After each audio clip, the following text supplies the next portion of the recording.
Anaquia village, nestled between green hills and whispering trees, there lived a kind and humble water-bearer named Toma.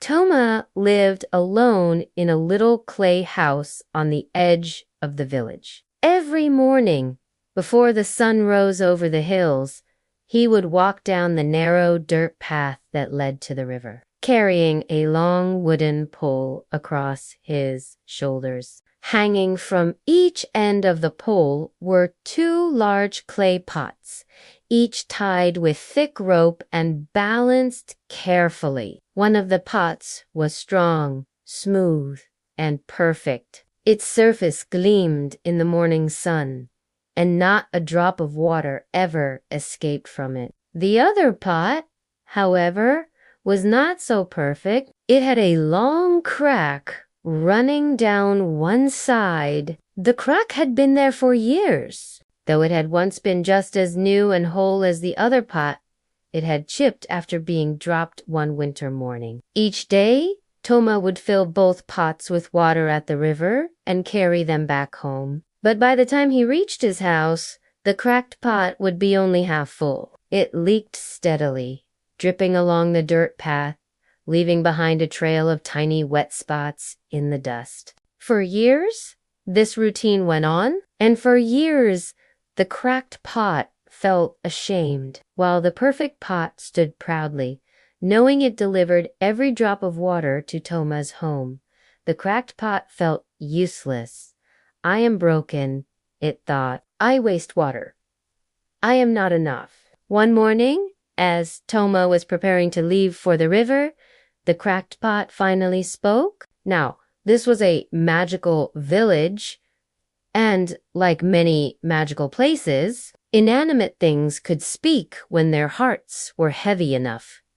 "Master," said the cracked pot quietly. Toma looked around, surprised to hear the voice. "It's me," said the pot, hanging low from the pole. "I want to apologize." Toma sat down on a small rock beside the path and gently touched the pot's side. "Why would you apologize, old friend?" the pot sighed. "For years, I've tried to do my job, but I've failed. Because of the crack in my side, I lose half the water before we even reach home. I'm ashamed. One wish I were like the other pot, strong, whole, and useful. Instead, I'm broken. I have let you down." Toma was silent for a moment. Then he smiled, not a quick or careless smile, but one of deep kindness, as if he'd been waiting for this moment for a long time. "Come with me tomorrow morning," he said, "and I will show you something." The next day, as always, they made the walk to the river. Toma filled both pots to the brim, carefully balancing them across his shoulders. Then they started the journey home, but this time Toma walked slowly and thoughtfully. "Look down, my friend," he said softly as they walked.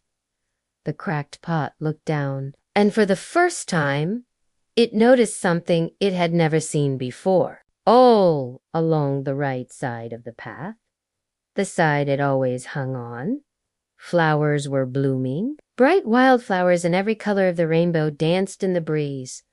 Golden sunflowers, soft blue bells, crimson poppies, and tiny white daisies. "Every day," said Toma, "when we walk back from the river, you leak water." For a long time, I watched the dry ground and thought, what if this could be something good? So I planted seeds on your side of the path, and you've been watering them day by day, season after season.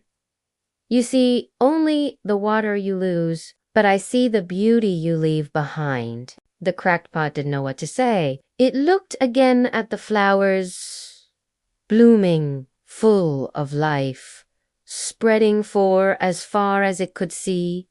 It had never noticed them before. It had been too focused on its own flock. "Without you," said Toma, This path would be dry and lifeless, but because of your crack, this road is full of color. Every flower you see has grown because of you. The cracked pot felt something stirred deep within. It wasn't pride, exactly, it wasn't perfection, but it was something warmer, something like purpose. And from that day on, the cracked pot no longer wished to be whole. It no longer compared itself to the other pot, because now it knew broken things can still be useful. Broken things can still bring beauty into the world. In fact, sometimes it is through our flaws that we do our greatest work.